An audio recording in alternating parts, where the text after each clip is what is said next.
Okay, finally. Oh, it took me so long to finally decide where should I shoot this video because I didn't get any room free. Everyone's been working and everywhere there are noises of video calls happening or laptops clicking.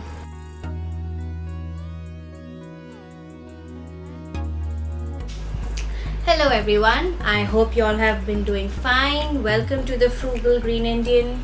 If you're new, please wait. Give me a few minutes of your time. Maybe you like my video. Maybe you don't like my face now, but the content might be useful. So I'm someone who had actually recently gotten 8.5 out of 9 in their writing module, and overall in the IELTS general immigration IELTS exam I got 8.5 out of 9 as well. So I definitely do know something about how to get that score, and all in all this has happened with just 2 weeks of practice. Now I'm not saying that everyone can do this in 2 weeks. Maybe some of you can do it just 3 days of dedicated practice and smart work. Maybe some of you might need a little bit longer. That's okay. I'm just here to guide you and to share you some of my tips. So stick around, okay? And please consider liking it if you like the video, sharing it to someone who is probably using this time to be better in English writing or preparing for the IELTS exam or TOEFL exam or any other type of English exam, or just out of curiosity, And please consider subscribing. It helps my channel, it helps reward my efforts. I'm not getting any money out of YouTube, and my aim is not that. My aim is to actually spread my knowledge and get some subscribers in the way, so that it makes me feel fulfilled for whom I'm making this content. Okay? Alright, so before we start off with the part 3 of my IELTS writing modules training, let's restart. Who've been following me since part 1 and part 2, if y'all definitely know that this is about punctuation. If you have come in for the first time today on this video, in the description box below I have put in both the videos. Please stop this video, go back to doing those 2 videos, going back to doing the assignments of those 2 videos, and comment, and then come back to this video. Alright? Alright, so now that you are on the same page, let's start off with what are punctuations. If I have to relate it to the current scenario that we are in, the big lockdown, the perfect punctuation here would be a big comma. Yes, so there has been a big comma placed on our lives right now. And what do you think the meaning of comma is? A pause. Yes, it's definitely a pause, or sometimes it's used to separate 2 halves. Now come back to what it means in English. A comma is used to put a separation between 2 stories of the same sentence, or to temporarily just place an emphasis through a pause. Okay, so just let's take up this example. So let's take up this example. She is a clever, healthy woman. Alright, she is a clever, healthy woman. Now if I'm not reading the comma, the way I will actually say it is, or the way your examiner will actually perceive the sentence when he or she is reading what you've written is, she is a healthy, I read that sentence wrong, right? She is a clever, healthy woman. Okay, so what does it say? there's a person, the person here is a she, and she's clever as well as a healthy woman. Alright? So there you go. Comma actually helps you understand two different parts of the story. Okay? You can very well use comma to separate things. For example, my husband went and got some vegetables, comma, fruits, comma, nuts, and some grains as well. Okay, so in this case, comma has been used to just separate things out, separate the things which were brought in, separate the list of different things. Okay, and in the first scenario, I used comma to separate the two ideas which I want to put across for the sentence. Alright, now let's move on to what is the meaning of full stop. Again, going back to real life application. So again, there has been a big full stop placed on our social outgoing life right now because of the current situation. So what has happened? There's been a complete stop for us to go out to restaurants or to discos or to pubs, clubs, whatever. A complete stop. There's no if, there's no but. It's not that some of us are able to go, some of us are not able to go. It's just a complete shutdown. Okay? Now, that is what a full stop does in a normal English sentence. It stops the sentence. It stops the story. Okay? It's just done. She went to take a bath. Full stop. Done. He went for a milk run. That means he went to go. See, I make mistakes as well. That means he went to go get some milk. Okay, that's it. No other job assigned, no other work is being done. He just went to get some milk. Okay, that is the job of a full stop. I guess full stop is very easy. Most of us use it. Let's move on to the next. I've written my notes on my phone this time, not my notebook. So I'm just going to read out through them. Next is the wonderful exclamation mark. Again, going back to the scenario, real life application. I'm all about real life application because I am a teacher by profession. I teach my kids who are all below 15, 16 years old.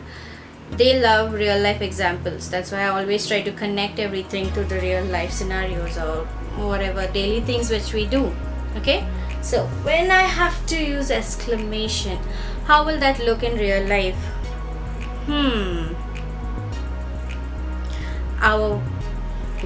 Recently the lockdown extension news came, and what was our reaction? Who were not expecting it, of course, and for the people who were expecting it, so when the lockdown extension news came, our reaction was correct. I mean, this kind of a reaction, right? Drama. That's what an exclamation mark does in a sentence. It creates the dramatic end, or it just puts that in a sentence, So exclamation mark actually does that. Now, can you think of any sentence which can do with an exclamation mark? Pause this video and write it down below. Very good. Alright, I'll give you my example. I'll give you the same sentence. I'll say it in two ways. Yes, comma, you will come with me. Now I'm not writing the sentence, I'm just saying it, okay? Yes, you will come with me. And then the next way. Yes, you will come with me. Yes, you will come with me. See the different tones I used? And the first sentence, the way I'll write it is in this way. Yes, comma, you will come with me. Full stop. The tone is normal. It's just a statement. It's just a statement which a person is making by saying that yes, you will come with me. Okay? Now in the next scenario, my tone was different, and the way I'll actually write it is in this way. Yes, comma, you will come with me, exclamation mark.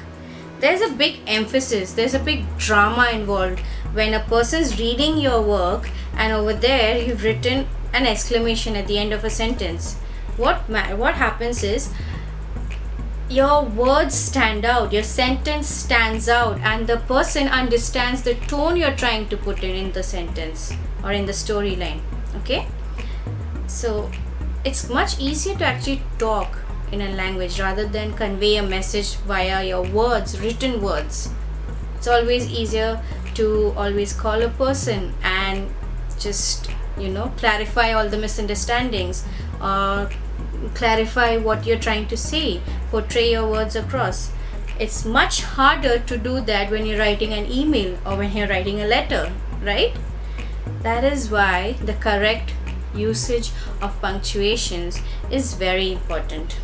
So we've already revised through 3 types: the comma, the full stop, and the exclamation mark.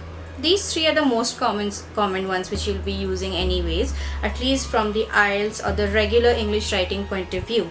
There are many other types of punctuations, and I won't actually go into all of them.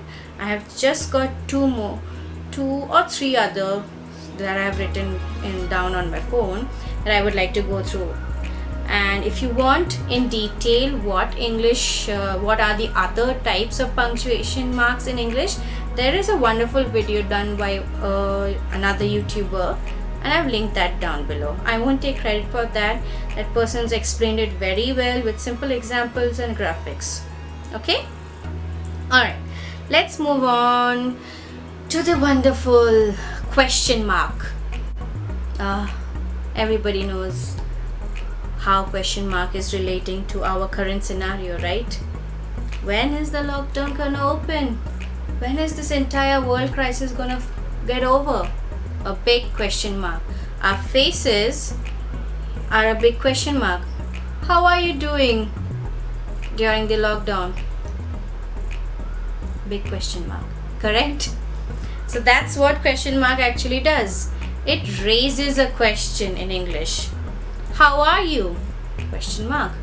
See, again with my voice, I don't have imaginary question marks running around me. Okay, I've just increased my tone, and usually when you're saying or speaking out a question, your voice automatically goes higher.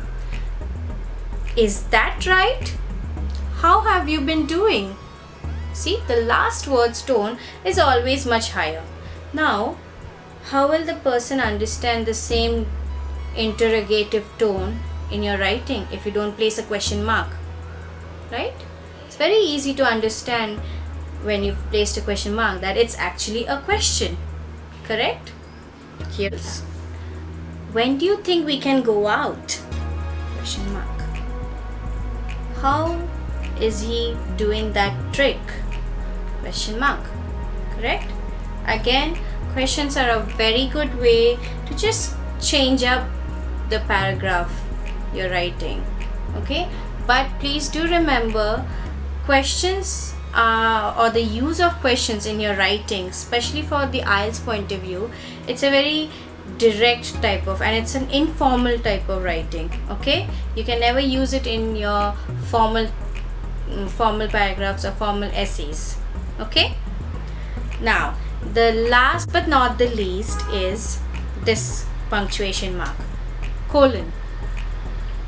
For a long time, I used to get very confused between where should I use a comma or a colon, because essentially what both these things do is separate the sentence or the two different stories of the sentence. Okay, but after using it and after reading a lot of books, I got a hang of it. Comma actually separates two different stories of a sentence, but it in a way links and there's a nice flow to the sentence. Let's go back to our previous example. She is a healthy, comma, clever person. So it's both these things are about that one she. Okay, but how colon is actually, again going back to my real life scenarios, colon in our scenario currently would be like, the lockdown has been extended, colon, there have been lathi charges, there have been misbehaviors and riots all over the country because of that, full stop. So what you see is the lockdown is extended. I could have ended it with a full stop, and the other part of the sentence which I just said, that could have been, another totally different sentence. But what will happen is when you join these two sentences, and again these two sentences are related to each other, they are not separate sentences, they are related to each other, so I can make it more dramatic, I can make it more impactful, because that is our goal. We have to create emphasis, right? I can make it more impactful by putting a small colon mark there. Okay, now a much simpler example in English would be, Dan plays 4 types of sports, colon, volleyball, comma, football, comma, basketball and cricket, full stop. Okay, so as I said before, what has happened here is these two parts could have been individual sentences, but then it loses that effect. Oh my god, Dan plays 4 types of sentences. That's a huge thing, right? So the reader should understand, wow. And you're creating this effect by joining it with the colon. He can understand that there are 2 different parts of the sentence, but it's more impactful when it's not just broken with full stops. Okay, now before I end this video, I would like to just say thank you so much for sticking around. If you like this video, please hit the like button. It just helps me understand that you've understood my content. And also please do comment with the assignments that I'm going to give right now. Okay, please do comment. It soothes my teacher soul.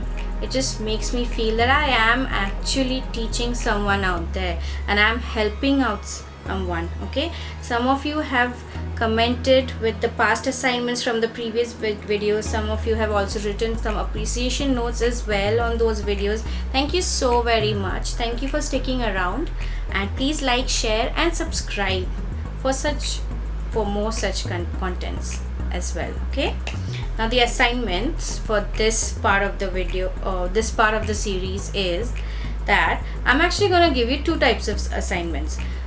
First will be, comment down below, why do you think punctuations are essential for English grammar? Or if you think they're not essential at all, then comment about that as well. Second assignment is, I am giving you a few sentences. What you have to do is rewrite those sentences with the correct punctuation marks, so that the actual original tone of the sentence or the meaning of the sentences are intact. Okay, now have fun doing these assignments, and the next part of this entire series is actually going to be about this. Until then, take care, stay safe, stay home, and don't get too bored. Watch my videos. Apart from educational videos, I do put out some other types of videos as well. Just have a look around the channel. Thank you so much. Take care.